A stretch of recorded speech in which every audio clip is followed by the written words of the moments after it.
Bible एक आत्मिक पुस्तक है जो पवित्र आत्मा के सामर्थ्य से लिखी गई है। बाइबल पवित्र आत्मा की सहायता से लिखी गई पुस्तक है और बाइबल को पवित्र आत्मा की सहायता से ही समझा जा सकता है। इस वीडियो में हम बाइबल से 4 ऐसी आयतें पढ़ेंगे जो आपका जीवन बदल देंगी। तो पहली आयत है गलातियों 6:7। धोखा न खाओ, परमेश्वर ठट्टों में नहीं उड़ाया जाता, क्योंकि मनुष्य जो कुछ बोता है वही काटेगा।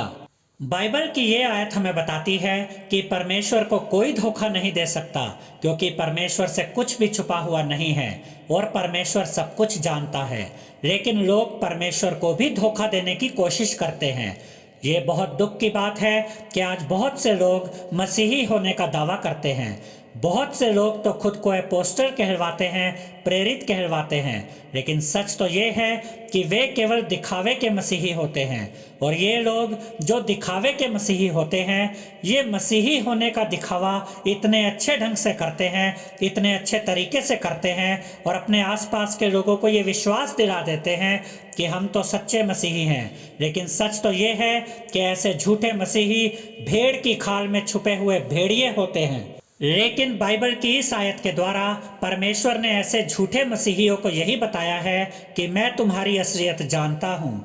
भले ही तुम लोगों के सामने जो भी दिखावा करो, लेकिन तुम मुझसे कुछ नहीं छुपा सकते, क्योंकि मैं तो परमेश्वर हूँ और मैं तो मनों को जानता हूँ। मैं ये जानता हूँ कि तुम अंदर से कैसे हो। भले ही लोग तुम्हारी बातों को सुनकर तुम्हारी प्रशंसा करते हो, तुम्हारे लिए तालियां बजाते हो, लेकिन मैं परमेश्वर हूँ। मैं तुम्हारी असलियत जानता हूँ और जो तुम बो रहे हो वही तुम काटोगे, और मैं तुम्हारे पापों के अनुसार तुम्हारा न्याय करूंगा। मेरे भाइयों, मेरी बहनों, ऐसे लोग यीशु के नाम का इस्तेमाल करके बड़ी बड़ी भीड़ इकट्ठा कर लेते हैं और इनका मुख्य उद्देश्य होता है धन कमाना, प्रसिद्धि हासिल करना और राजनीतिक ताकत हासिल करना। लेकिन परमेश्वर से तो कुछ भी छुपा नहीं रहता, जैसा कि हमें उत्पत्ति की पुस्तक की शुरुआत में ही पता चल जाता है। अदन की वाटिका में जब आदम और हव्वा ने पाप किया और वह फल खाया, तो देखने में ऐसा लगता है कि उस समय वहां परमेश्वर नहीं था। लेकिन परमेश्वर को तो सब कुछ पता था कि आदम और हव्वा ने क्या किया था। तो सबको ये याद रखना चाहिए कि परमेश्वर की नज़र हर समय हम सब पर रहती है, और जो कुछ भी हम करते हैं, जो कुछ भी हम अपने मन में सोचते हैं, परमेश्वर सब जानता है। हम परमेश्वर को मूर्ख नहीं बना सकते। और बाइबल की ये आयत क्या कहती है, एक बार फिर पढ़ते हैं। धोखा न खाओ, परमेश्वर ठट्टों में नहीं उड़ाया जाता, क्योंकि मनुष्य जो कुछ बोता है वही काटेगा। तो यह क्या लिखा है? मनुष्य जो कुछ बोता है वही काटेगा। जी हाँ, आपने सही पढ़ा। तो अगर आप दूसरों पर बहुत ज़्यादा गुस्सा करते हैं और दूसरों के साथ आपका बिहेवियर रूड है, रूखा है, तो आपके जीवन में भी शांति नहीं रह सकती। आप दूसरों पर गुस्सा करके अपने जीवन में शांति प्राप्त नहीं कर सकते।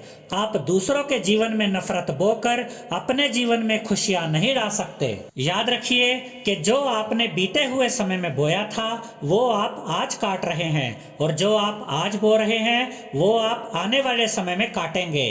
अगर आज आप किसी पर दया नहीं दिखाते तो आपको भी दया नहीं मिलेगी, और अगर आप दूसरों के प्रति दयालु हैं तो आप पर भी दया की जाएगी।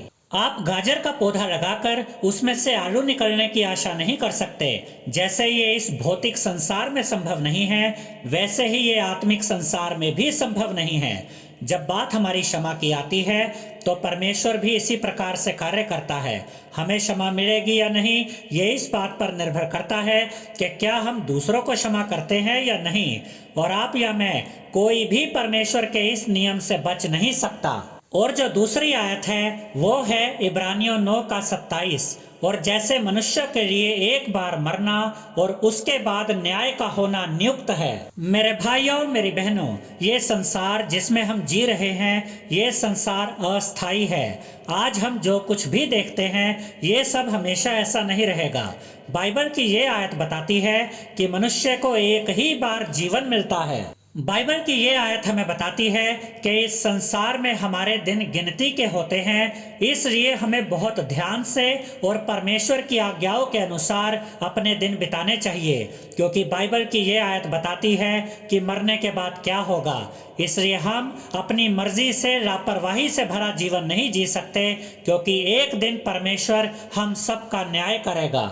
भजन संहिता 90:12 हमको अपने दिन गिनने की समझ दे कि हम बुद्धिमान हो जाए। हम जो जीवन जी रहे हैं एक दिन उसका न्याय होगा। हमारा अनंत काल का जीवन कैसा होगा ये इस बात पर निर्भर करता है कि जब हम जीवित थे तब हमने कैसा जीवन जिया।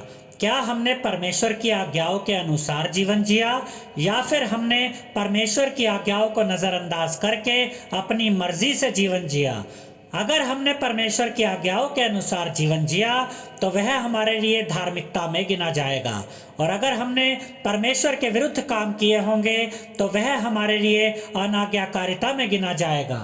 इसलिए हमारे लिए ये सोचना बहुत जरूरी है कि हम अपना जीवन कैसे जीते हैं। कोई उस समय उस घड़ी के बारे में नहीं जानता जब यीशु आकर विश्वासियों को ले जाएगा, और कोई नहीं जानता कि किसी मनुष्य की मृत्यु का समय कब आ जाए। इसलिए हमें ऐसा जीवन जीना चाहिए जिससे परमेश्वर की महिमा हो। और जो तीसरी आयत है वो है इब्रानियों 12:29, क्योंकि हमारा परमेश्वर भस्म करने वाली आग है। इस आयत को सुनकर कुछ लोग कहते हैं कि बाइबल का परमेश्वर तो निर्दयी है, जरा सी गलती पर भी वह हम मनुष्य को नरक की आग में डाल देता है और हम पर कोई दया नहीं दिखाता। लेकिन ये सच नहीं है। परमेश्वर तो प्रेम करने वाला और दयालु परमेश्वर है। हम परमेश्वर को पिता कहते हैं क्योंकि परमेश्वर हमसे प्रेम करता है और वह चाहता है कि हम भी उसके जैसे बने।